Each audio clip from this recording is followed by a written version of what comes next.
Olá, meus amigos, um dia de muita paz para todos nós.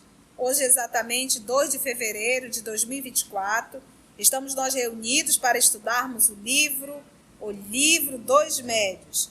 Nós estamos na segunda parte, capítulo 29, item 335. Vamos iniciar fazendo a nossa prece de gratidão, que será realizada pelo nosso amigo Tarcísio.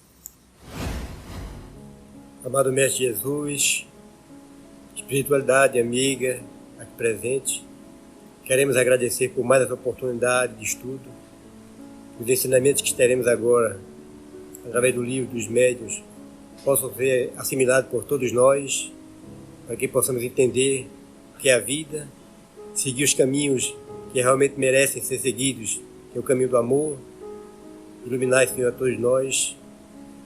Queremos te agradecer por as bênçãos que estamos recebendo, por a oportunidade de que a vida possa sempre ser melhor, possa mostrar o verdadeiro caminho que temos que seguir, pois já estamos tão longe de Ti, Senhor, atrasados e rebeldes, que possamos realmente te modificar para melhor e dar um passo em tua direção.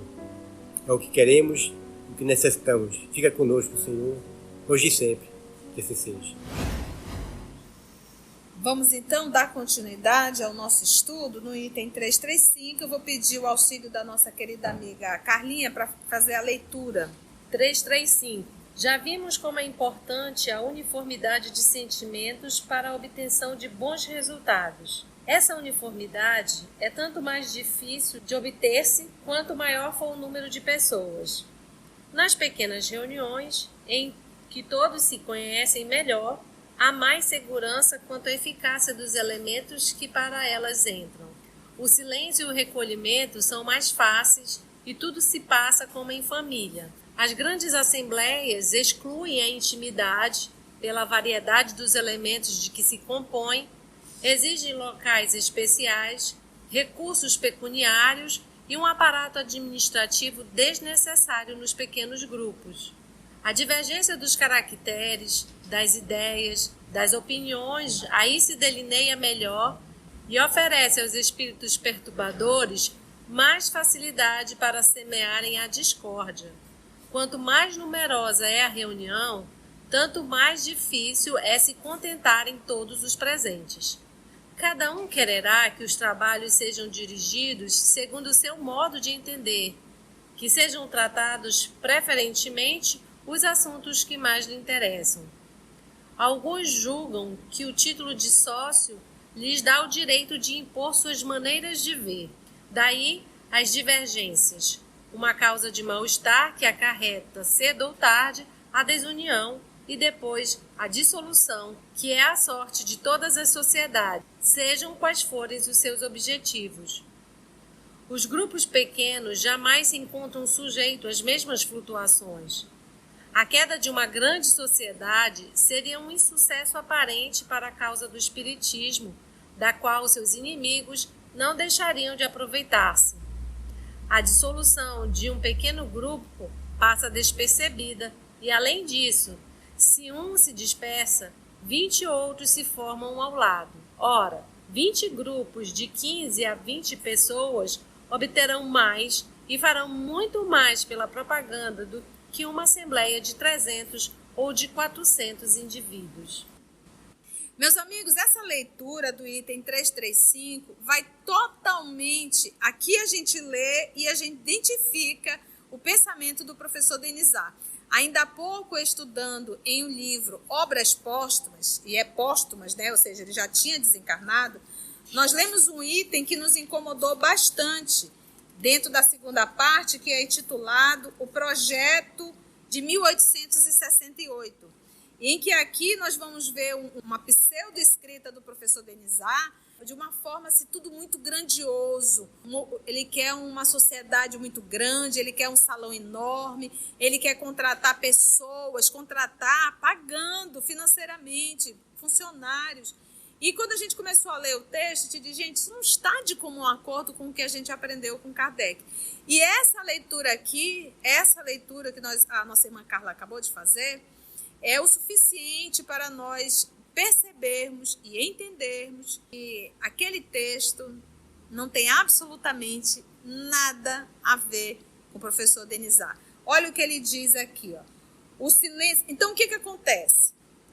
Mas o que a nossa irmã Carla acabou de ler? Qual era a ideia do professor Denizar? A primeira coisa, quando ele fala em grupo pequeno, ele já está dizendo assim, ó, nada de reuniões públicas. Nada de fazer reunião mediúnica pública, porque é um número muito maior de pessoas. Ponto. É o primeiro período. Vamos pegar quando o nosso querido Francisco Cândido Xavier foi convidado, e não podemos nos comparar com Chico Xavier, porque é um espírito muito nobre, mas quando ele foi convidado para ir à TV Tupi, ali era público.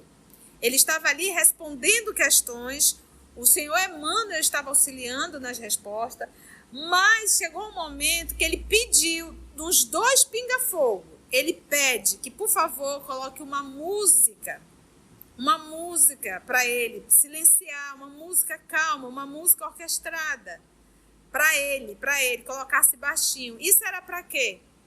Para, de certa forma, distrair o pensamento da grande multidão e fazer com que ele conseguisse se concentrar um tanto mais no que ele estava fazendo. Por quê? Porque todos aqueles pensamentos eram bombardeando Chico Xavier. E ele, na capacidade de médio que ele tem, ele captava. Então, tu imagina o barulho que esse homem ouvia. Não só o barulho material, mas o barulho psíquico também, não é verdade? Então, o grupo, falando agora de centro espírita, quanto maior o centro, maior dificuldade de união desses trabalhadores. Se você pega um centro grande, é dividido em grupinhos. O grupinho disso, o grupinho daquilo, mas não existe união entre os trabalhadores. E um grupo pequeno, não. A tendência é haver, ou seja, quanto maior o número, maior a dificuldade da unidade de ideias, de pensamento, de valores. Você vai perdendo o controle. Num grupo menor, fica muito mais fácil de ter uma unidade de ideias, unidade de pensamentos, unidade de valores, unidade de desejos. Estão ali juntos. Todos conhecem a casa, todos conhecem o trabalho. Então, todo mundo se conhece. Dificulta um centro maior. E ele fala, quanto maior o centro, o que vai acontecer? Vai ser necessário um espaço físico, ou seja, vai ter que gastar mais para poder receber todo esse grupo. Num grupo menor, isso seria o quê? Desnecessário. Qual foi o centro que mais consolou nesse nosso Brasil? A Casa da Prece. Você já teve a honra de ir à Casa da Prece? É um cômodo só. Um salão que cabe no máximo ali 30, 40 pessoas. Espremido. Bancos de madeira. Nem ar-condicionado. E fora um jardim. Isso é a Casa da Prece. E não existe uma casa, um centro espírita que consolou mais do que aquela Casa da Prece. Não existe nenhum centro espírita que recebeu tanta gente do mundo inteiro como a Casa da Prece. Então, o que interessa é a instituição ou o trabalhador? O trabalhador. Exatamente, porque o que acontece? Enquanto aqui no texto de Obras Póstumas, dizia assim, não, nós temos que arrumar muito bem, que é para deixar as pessoas da classe média, né, se sentirem à vontade no local, Chico não levantou nada, só a casa, bem simples. Os simples se sentiam bem lá dentro. Porque quando os simples chegam dentro de uma casa suntuosa, eles não se sentem à vontade. Por isso que eu pergunto assim, Jesus era primo de Mateus, que é o Levi, que era um cobrador de impostos. Para ele ser um cobrador de impostos, ele era um homem muito bem aquinhoado, era um homem rico. Então deveria morar muito bem. E era primo de Jesus. Por que ao invés de dormir na casa de Pedro, por que ele não dormiu na casa de Levi, que era seu primo? Porque ele preferiu a casa de Pedro. A simplicidade na beira de Cafarnaum, do lago ali do Tiberíades. Então, Porque ali Madalena entrou na casa de Pedro e foi falar com Jesus. Na casa de Levi, será que ela conseguiria entrar? Será que as lavadeiras conseguiriam entrar na casa de Levi? Será que os servos iam deixar? Porque ele deveria ter servo, né? Então, esses excessos, eles têm uma tendência muito grande a afastar os mais simples. Exatamente. Então, aqui o que o professor fala, olha só, olha o que ele diz. Ó. Nas pequenas reuniões em que todos se conhecem melhor. A minha primeira instituição espírita foi uma instituição enorme. Eu ainda frequento a instituição, a gente continua sendo trabalhador, foi uma casa-mãe. Mas a gente não tem como conhecer todos os trabalhadores. São mais de 500 trabalhadores. Mais de 1.000 pessoas frequentam diariamente. Tem como eu conhecer? Não, é difícil. Né? Manter o padrão vibracional de uma instituição nesse porte? Então, nas pequenas reuniões em que todos se conhecem melhor, há mais segurança quanto à eficácia dos elementos que para elas entram. Você consegue controlar melhor os elementos que participarão daquela reunião. Num grupo grande, não, todo mundo entra. Eu fui levar um casal de amigos numa instituição grande e o filho dele desencarnou a semana passada. Um rapaz de 51 anos dormiu e não acordou, infartou. Imagina o coração desse pai de 82 anos. Mas ele é um homem alto, assim, porque às vezes nem todas as feridas estão ali vistas. Você olhar e dizer, nossa, ele está machucado. O homem ele tem uma tendência muito grande, às vezes, para mascarar, né? Ele não expressa a dor que ele está, mas a gente sabe a dor que está. E eu deixei ali, não quis interferir muito, né? Deixei na porta, levei. E aí, daqui a pouco, eu fui lá e busquei. E aí? A trabalhadora olhou e disse assim, mas a gente é assim mesmo, a gente nasce e morre, porque ninguém vai virar pedra. E querer enfiar ele numa sala de estudo. Um homem de 82 anos. Machucado. Eu tenho que estudar. Ele saiu de lá, não volto mais não, Conceição. Foi consolado? Não foi. Então, como que a casa vai controlar todos os trabalhadores? Uma casa grande desse jeito. Será que quem colocou aquela pessoa ali tem noção do que ela fala para um pai de 82 anos que um filho desencarnou com uma semana? Estava bom, o menino dormiu, não acordou? Ninguém nasceu para virar pedra. Essa foi a fala dessa senhorinha. Que era uma senhora. Então, é difícil. Já um centro espírita pequeno é mais fácil você reunir com os trabalhadores, falar, orientar, né? A unidade de ideias. É isso que o professor está falando. Olha. Ele diz, o silêncio e o recolhimento são mais fáceis e tudo se passa como em família, porque todo mundo se conhece. E atividade mediúnica, olha, atividade mediúnica precisa do silêncio, do recolhimento. Imagina eu conseguir fazer o silêncio e recolhimento num grupo de 30, 40 pessoas. Cada um pensando uma coisa. Eu já passei por uma experiência de eu estar em transe e nós estávamos numa reunião mediúnica em que foi convidado alguns trabalhadores de uma atividade, em uma determinada casa, porque eu sou do movimento. Eu digo, hoje eu entendo como Jesus atuou na minha vida. Eu não tenho apego a nenhuma casa. Eu sirvo a Jesus em qualquer casa. Porque tem gente que tem apego, só se sente bem se for naquela casa, na outra não se sente bem. Isso é apego. E desde o início da minha atividade, logo no início eu fui convidada para trabalhar em um outro centro espírita. E eu fui questionada, mas por que você está trabalhando em dois? Por que você só não permanece aqui? E hoje eu entendo por que eu não permaneci só num canto. Então, por exemplo, na Covid, qual foi o único local que nós tínhamos oportunidade de entrar para gravar? Aqui numa empresa. Nós estamos no auditório de uma empresa. Os centros todos fechados. Se eu tivesse essa coisa na cabeça, mas só pode ser dentro do centro espírita, fora não pode. A gente teria, quantos corações teriam deixado de ser consolados, inclusive nós? Porque nós não teríamos aonde gravar. Então, menor, e aqui é menor, hoje eu digo, essa é o centro espírita virtual. Né? A gente reúne um grupo pequeno e decide, vamos fazer isso, acabou. Não tem que passar por A, por B, por C, aí o outro diz, não, eu não concordo com isso, o outro, não concordo com isso, e a coisa não sai do papel. Porque o que é muito discutido é pouco realizado. É essa fala dele. Então, quanto mais numerosa é a reunião, tanto mais difícil é se contentarem todos os presentes. Por quê? Porque cada um quererá que os trabalhos sejam dirigidos segundo o seu modo de entender. Então, é aquilo que eu digo, dentro do Centro Espírita, não é o que eu quero, é como Jesus quer. O que Jesus faria se estivesse aqui. Então, se aquela senhorinha tivesse pensado isso, ela não teria dito para aquele senhor de 82 anos, meu filho, é assim mesmo, ninguém vai virar pedra, não.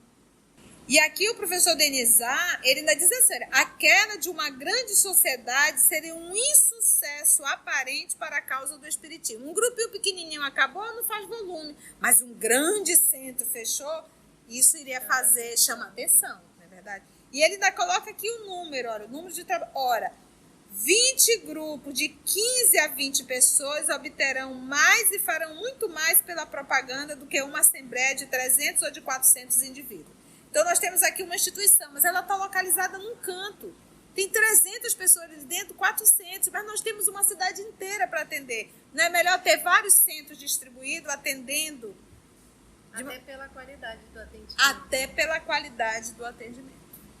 Dir-se-á provavelmente que os membros de uma sociedade que agissem da maneira que acabamos de descrever não seriam verdadeiros espíritas, visto que a caridade e a indulgência são o principal dever que a doutrina impõe a seus adeptos. Isto é perfeitamente justo, razão pela qual os que assim procedem são espíritas mais de nome do que de fato. Certamente não pertencem à terceira categoria. Veja-se o item 28. Mas quem diz que eles mereçam ao menos o simples qualificativo de espíritas? Aqui se apresenta uma consideração de certa gravidade. E o item, o terceiro, que o professor Denizar citou, é os que não se contentam em admirar a moral espírita, mas a praticam e aceitam todas as suas consequências. Convencidos de que a existência terrestre é uma prova o quê? Passageira.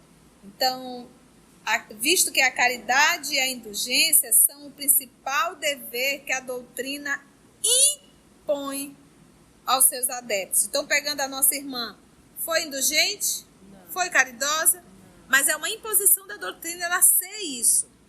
Ali ela teria que ter sido, na sua vida como um todo. Então, se na casa do Cristo nós fazemos isso, imagina na nossa.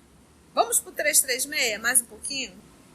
Não nos esqueçamos de que o Espiritismo tem inimigos interessados em impedir a sua marcha, aos quais seus triunfos causam despeito. Os mais perigosos não são os que o atacam abertamente, mas os que agem na sombra. Estes o acariciam com uma das mãos e o apunhalam com a outra. Esses seres malfazejos se insinuam por toda parte em que possam fazer o mal. Como sabem que a união é uma força, tratam de destruí-la, semeando a discórdia. Quem poderá então afirmar que nas reuniões as pessoas que semeiam a perturbação e a cisânia não sejam agentes provocadores interessados na desordem? Sem dúvida alguma, não são espíritas verdadeiros nem bons espíritas. Jamais farão o bem e podem fazer muito mal. Compreende-se que tem muito mais facilidade em se infiltrarem nas reuniões numerosas do que nos núcleos pequenos. Graças a manobras escusas que passam despercebidas, semeiam a dúvida, a desconfiança e a inimizade.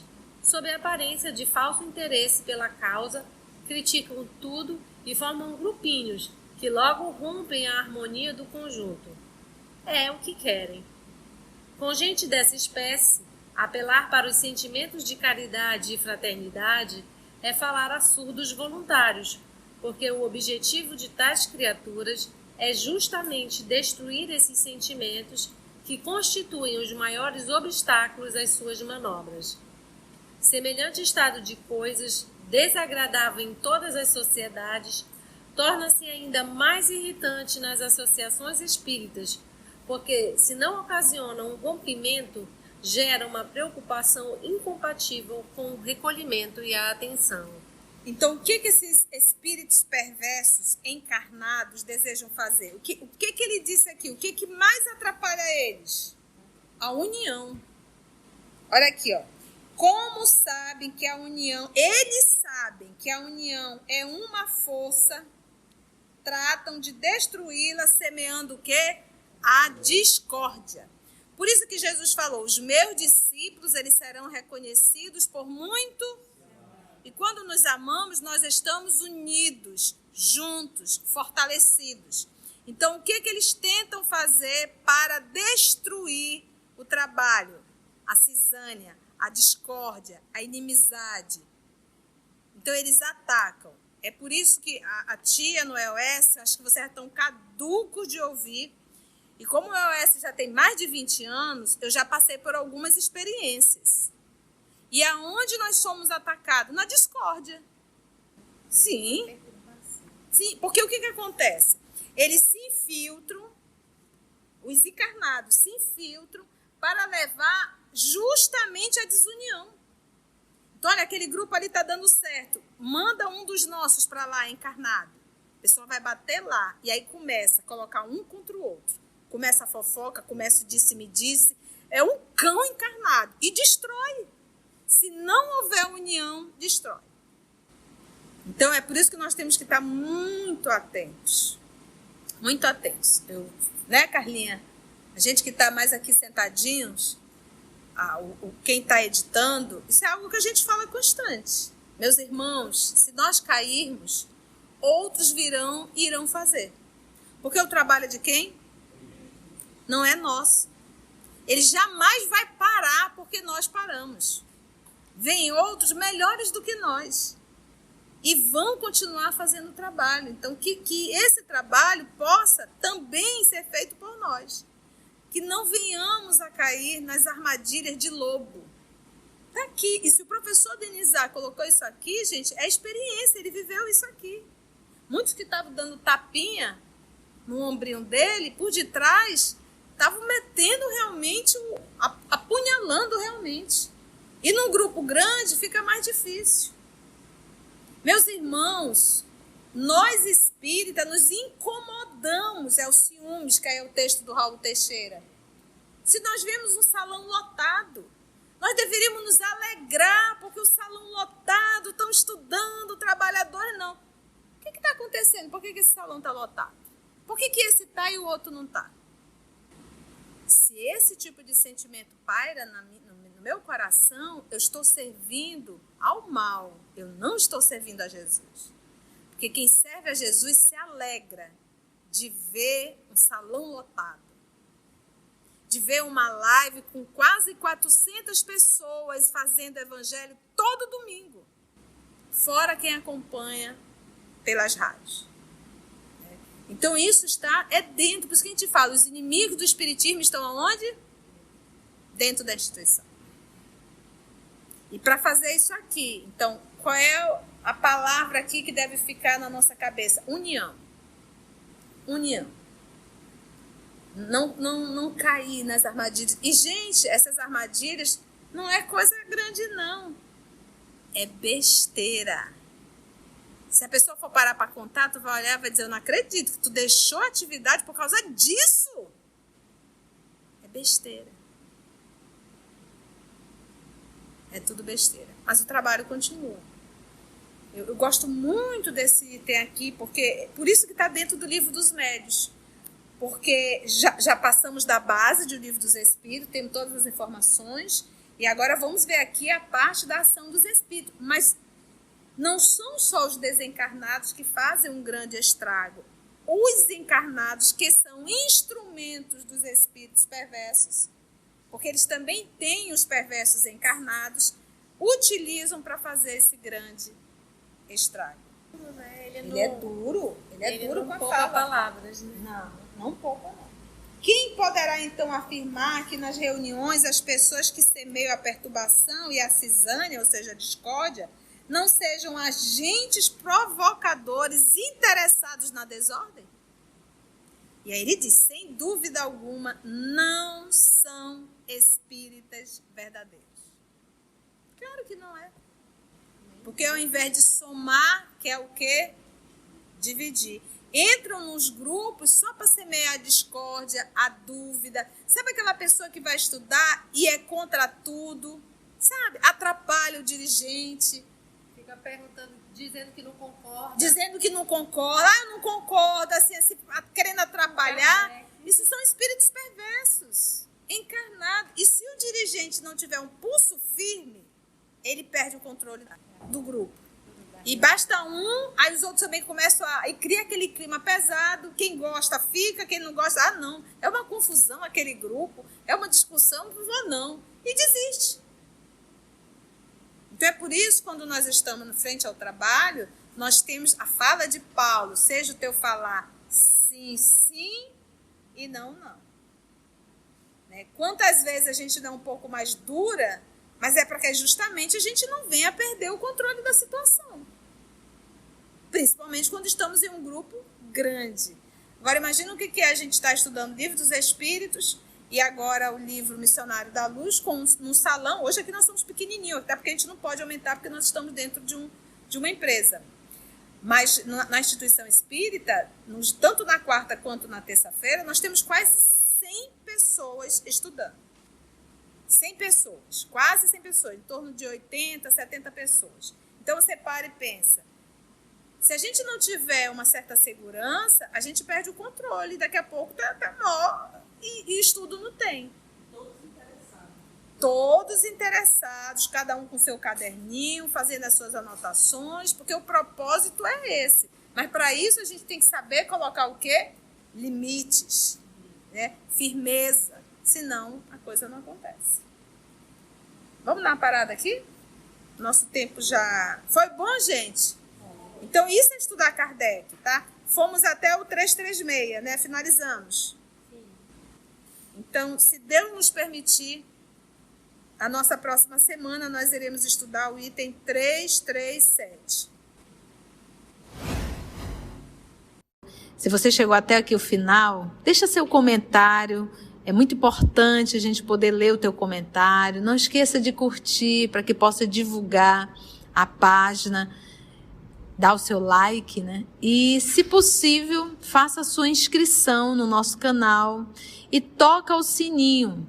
Porque quando você toca o sininho, o YouTube avisa para você quando o EOS publicar um novo estudo. Então, receba um grande abraço da família EOS Manaus.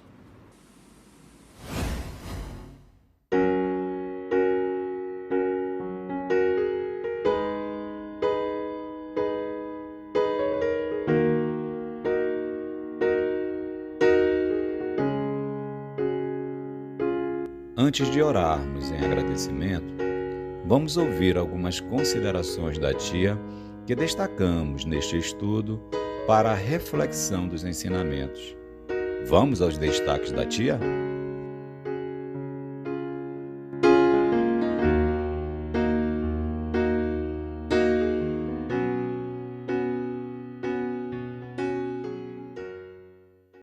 Quanto maior o número, maior a dificuldade da unidade de ideias, de pensamento, de valores. Você vai perdendo o controle.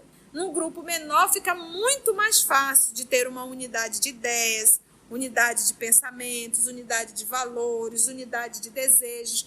Todos conhecem a casa, todos conhecem o trabalho. Né? A gente reúne um grupo pequeno e decide, vamos fazer isso, acabou. Não tem que passar por A, por B, por C, aí o outro diz, não, eu não concordo com isso, o outro, não concordo com isso, e a coisa não sai do papel. Porque o que é muito discutido é pouco realizado. Então é aquilo que eu digo, dentro do Centro Espírita, não é o que eu quero, é como Jesus quer. O que Jesus faria se estivesse aqui. É tudo besteira. Mas o trabalho continua.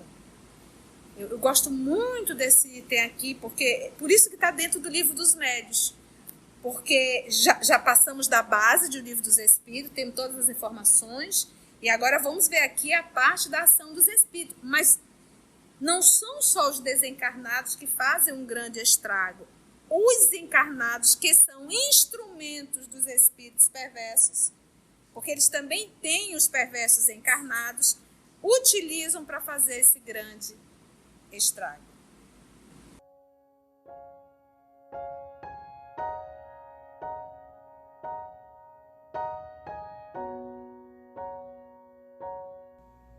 Assim, concluindo o nosso estudo de hoje e agradecendo o nosso Mestre Jesus por mais este momento de aprendizado, vamos orar?